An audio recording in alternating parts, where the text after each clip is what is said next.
Bismillahirrahmanirrahim. Assalamualaikum warahmatullahi wabarakatuh. Selamat bertemu kembali anak-anakku semuanya. Semoga semuanya masih pada sehat, masih tetap semangat buat belajar. Pada kesempatan kali ini kita masih di tema 5 dengan muatan IPS dan SBDP. Mudah-mudahan ini semua mudah untuk dipahami buat kalian semuanya. Kita masuk kepada muatan IPS. Muatan IPS untuk tema 5 ini tema pahlawanku dengan KD 3.4, mengidentifikasi kerajaan Hindu, Buddha, dan Islam serta pengaruhnya pada kehidupan masyarakat masa kini di lingkungan daerah setempat. Subtema 1 ada perjuangan para pahlawan, lalu subtema 2 ada pahlawanku, kebanggaanku, dan tema 3 sikap kepahlawanan. Di sini sudah ada 3 bagian, Pak Bapak berikan 3 bagian. Ini ada para tokoh-tokoh kerajaan, lalu yang kedua di sini ada para tokoh-tokoh pahlawan nasional. Lalu di bagian ketiga ini juga ada tokoh-tokoh pahlawan masa kini.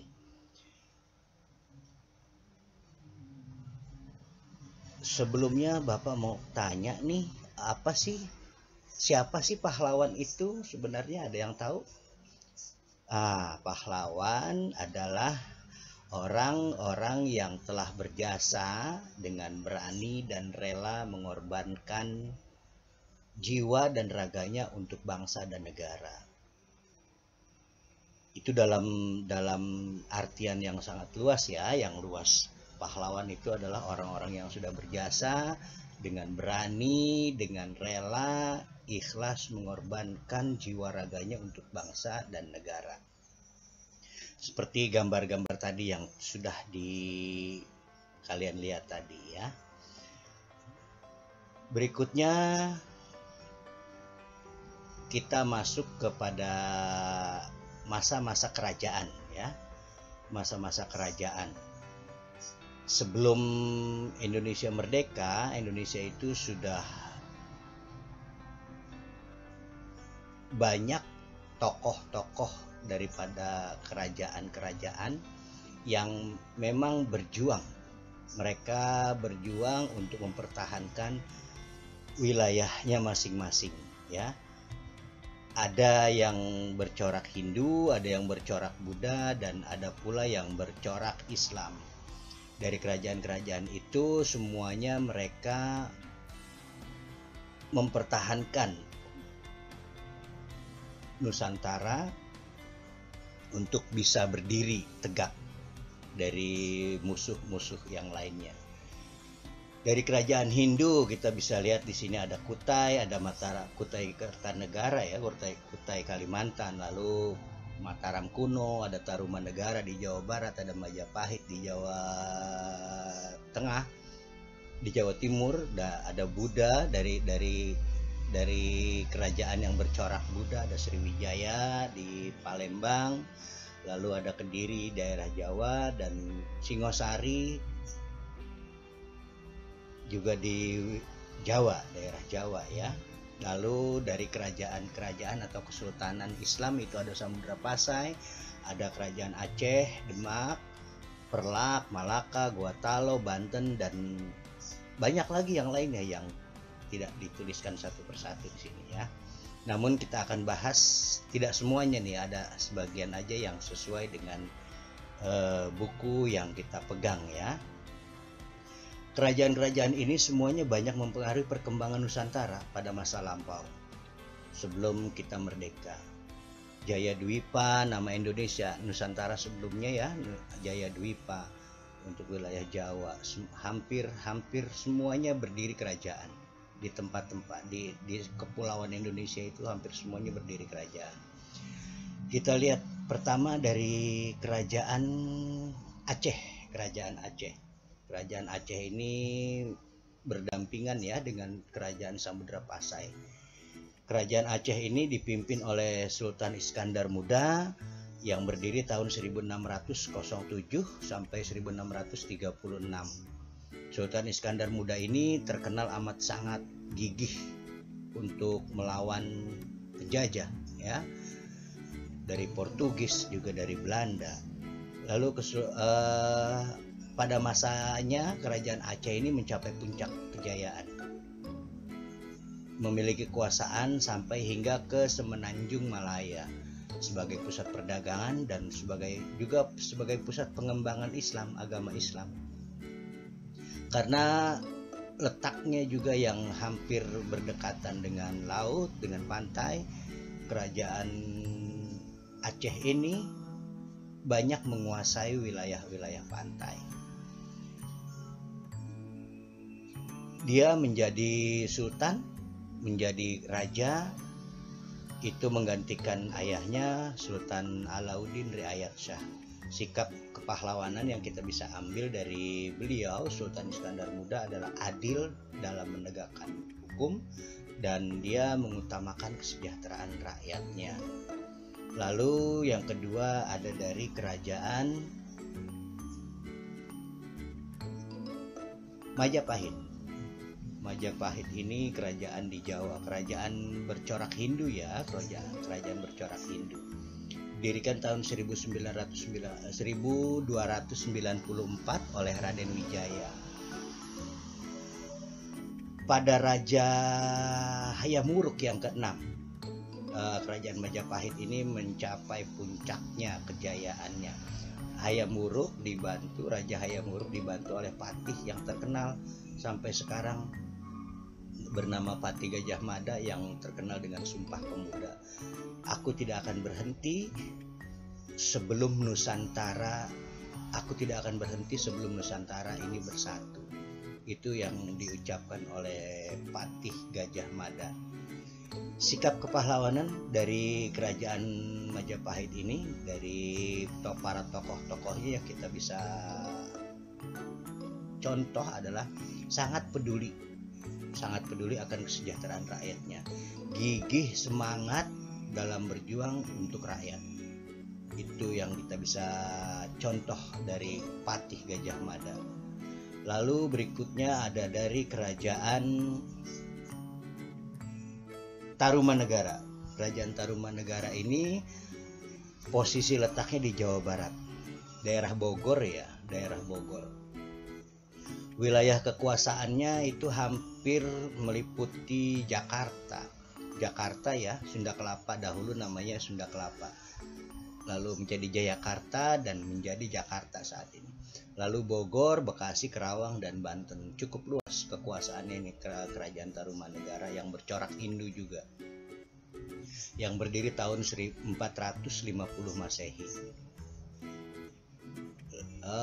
Banyak yang sudah dilakukan oleh Raja Purnawarman ini. Diantaranya yang paling terkenal adalah dia membuat saluran air untuk mengairkan pertanian atau irigasi, lah ya, kita sebut sekarang irigasi. Lalu memanfaatkan sungai untuk mencegah banjir. Beliau juga seorang raja yang bijaksana. Cerita lengkapnya nanti kalian bisa lihat di halaman 24, ya, dibuka buku paketnya. Lalu berikutnya ada dari kerajaan Gotalo. Gotalo ini di Makassar, ya, Sulawesi Selatan, di ujung. Rajanya, sultannya adalah Sultan Hasanuddin. Ia amat sangat terkenal dengan sebutan jargonnya ayam jantan dari timur. Mendapat gelar dari para penjajah Belanda, ya, karena keberaniannya untuk melawan penjajah Belanda. Lengkapnya kalian bisa lihat di halaman 41 di buku paket. Lalu ada selanjutnya dari kerajaan Samudra Pasai. Samudra Pasai ini tetangga dengan kerajaan Kesultanan Aceh. Samudra Pasai ini kerajaan Islam, Kesultanan Islam pertama di Nusantara, ya. bercorak Islam, merupakan kerajaan Islam pertama di Nusantara, tahun berdiri 1297 Masehi. Raja pertamanya adalah Marah Silu. Dia mendapat gelar Sultan Malik Al-Saleh, raja yang saleh dari para saudagar-saudagar bangsa Arab, ya, karena memang posisi letaknya di ujung sekali ya, Kepulauan Aceh.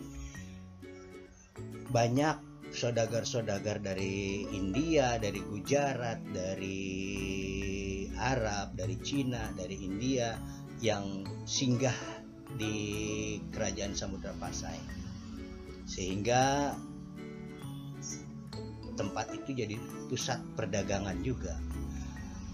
Berdirinya Samudra Pasai, kerajaan Samudra Pasai bersamaan dengan melemahnya dominasi atau kekuasaan Sriwijaya. Sriwijaya itu di Palembang ya, di bawahnya. Cerita lengkapnya itu ada di halaman 45 dari buku paket. Lalu berikutnya ada dari kerajaan Demak. Kerajaan Demak ini kerajaan Islam pertama di Pulau Jawa. Letaknya di Jawa Tengah ya, dekat Solo. Dekat Solo kalau nggak salah, di Jawa Tengah. Ini kerajaan Demak ini sebagai pusat kegiatan para wali songo. Wali songo itu wali yang 9 ya, yang sudah terkenal. Ada Sunan Gunung Jati, Sunan Muria, Sunan Ampel, Sunan Bonang, Sunan Derajat, dan yang lainnya.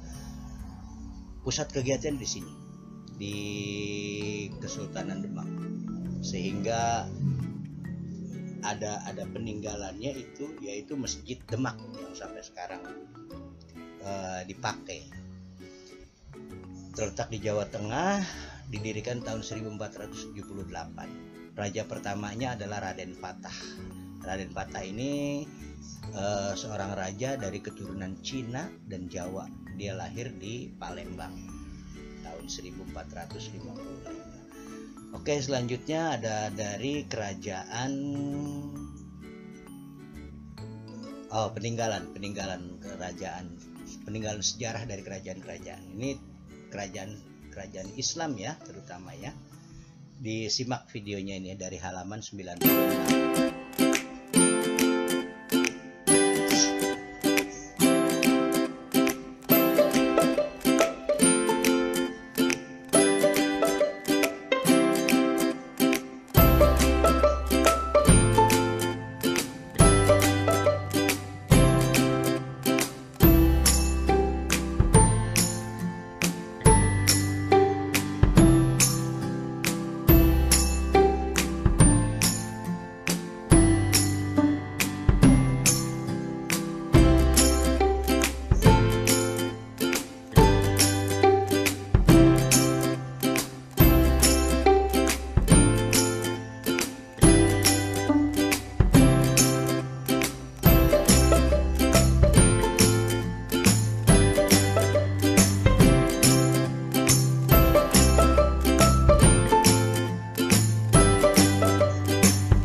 Itu peninggalan dari kerajaan-kerajaan atau kesultanan Islam ya.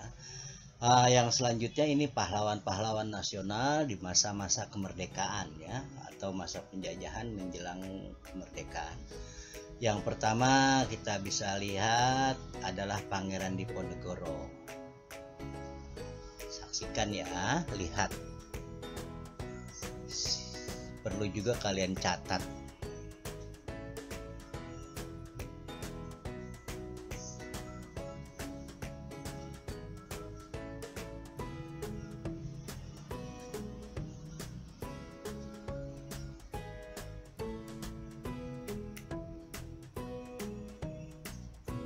Pangeran Diponegoro ini adalah putra tertua dari Sultan atau Raja Yogyakarta yang ketiga, Sultan Hamengkubuwono ketiga.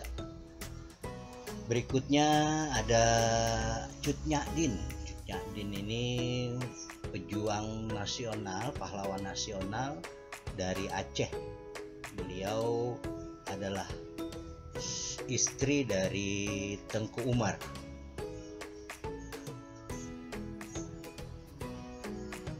Beliau pun ikut berperang bersama rakyat.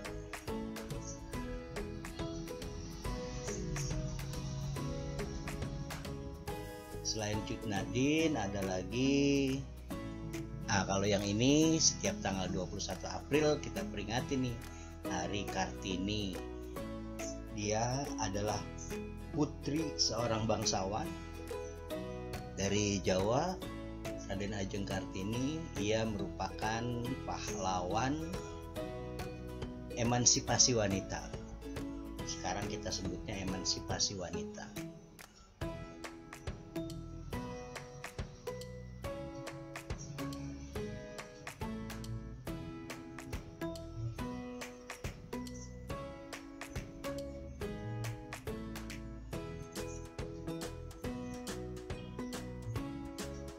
Oke.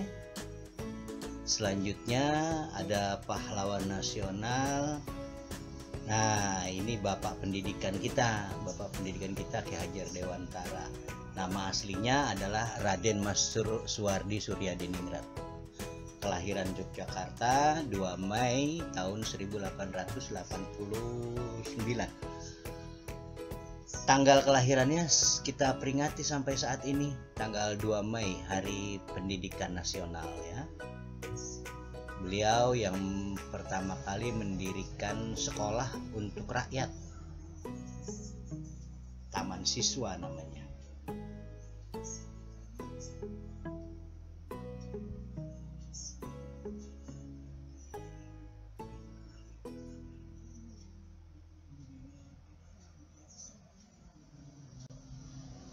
Dengan semboyan pendidikan ing ngarso sung tulodo ing madya mangun karso tutwuri handayani, yang artinya ing ngarso sung tulodo yang di depan memberi contoh, ing madya mangun karso yang di tengah membangun, tutwuri handayani yang di belakang tinggal mengikuti. Hari kelahirannya diperingati oleh kita sampai saat ini sebagai Hari Pendidikan Nasional.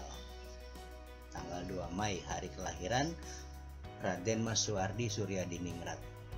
Berikutnya ada pahlawan nasional Bung Karno, Presiden Indonesia pertama kali, bersama beliau yang memproklamirkan kemerdekaan Indonesia 17 Agustus bersama dengan Bung Hatta, Bapak Muhammad Hatta, di Jalan Pegangsaan Timur nomor 56.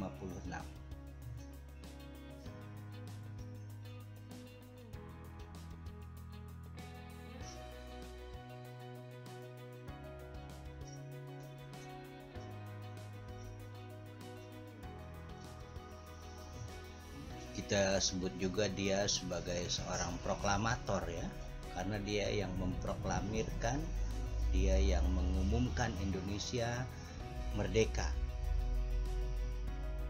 pada seluruh dunia.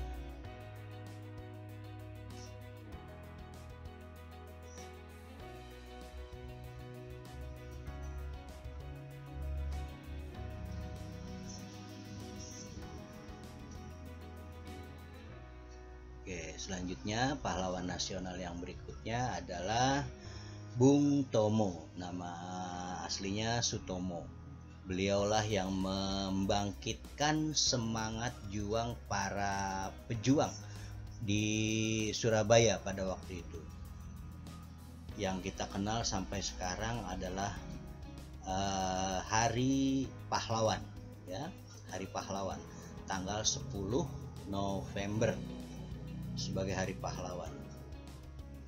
Itu karena pertempuran yang dipimpin beliau melawan penjajah Belanda pada saat itu di Surabaya. Hingga kini pertempuran itu diperingati sebagai Hari Pahlawan. Yang berikutnya kita masuk ke muatan kedua tentang SBDP. SBDP ini dengan KD-nya 3.2 mengetahui tempo, tanda tempo dan tinggi. Dengan tujuan kalian dapat menyebutkan nada tinggi dan rendah melalui sebuah lagu. Lagu dinyanyikan, nah kalian bisa menyebutkan oh ini nada tinggi, oh ini nada rendah. Ini rangkuman dari subtema 1, 2, dan 3. Simak video berikut ini ya. Materi yang kedua yaitu SBDP, menyebutkan nada rendah dan tinggi melalui lagu. Nada diartikan sebagai bunyi yang teratur, yang mempunyai tingkatan bunyi rendah maupun tinggi. Dan nada dapat ditulis dalam notasi balok. Berikut ini adalah contoh penulisan nada dalam notasi balok. Nah, yang tegak itu disebut dengan tiang, sedangkan bulatan hitam disebut dengan kepala. Nah, garis-garis yang akan kita gunakan untuk menulis not balok disebut dengan paranada. Paranada terdiri dari 5 garis dan 4 spasi. Sebelum menuliskan not balok di dalam garis paranada, kita harus menuliskan kuncinya terlebih dahulu, seperti ini. Selanjutnya, kita tuliskan nada-nadanya.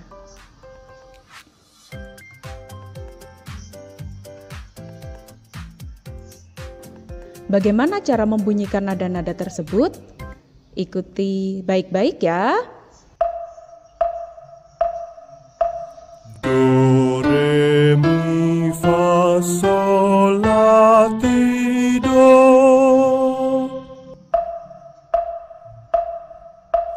Do, si, la, sol, fa, mi, re, do. Nah, begitu caranya. Nah, kalian sudah bisa kan? Selanjutnya, kita nyanyikan dulu Mars Pancasila sesuai dengan ketukan dan nada-nada berikut ini. Kalian ikuti ya.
Selanjutnya, kita nyanyikan lagi Maju Tak Gentar dengan mengikuti musik berikut ini.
adalah cepat atau lambatnya suatu lagu. Macam-macam tempo apa saja ya? Ada tempo lambat atau largo, tempo sedang atau disebut juga moderato, tempo cepat allegro, tempo marsia yang dinyanyikan menghentak seperti orang berbaris. Nah, seperti yang kalian lakukan pada tugas sebelumnya, yaitu menyanyikan lagu Maju Tak Gentar. Maju Tak Gentar mempunyai tempo marsia yang dinyanyikan seperti tempo orang berbaris. Nah, selain Maju Tak Gentar, ada juga Bangun Pemudi-Pemuda yang mempunyai tempo marsia. Nah, sekarang giliran kalian untuk bernyanyi bersama-sama menggunakan musik berikut dengan lagu Bangun Pemudi-Pemuda. Siap-siap ya.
Nah, seperti itulah tempo lagu marsia yang dinyanyikan mengentak seperti orang berbaris.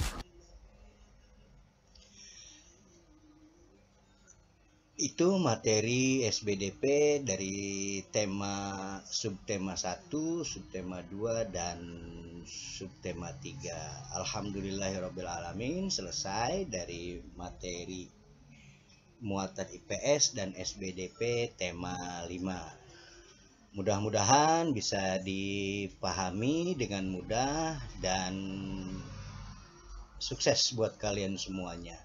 Terima kasih. Assalamualaikum warahmatullahi wabarakatuh.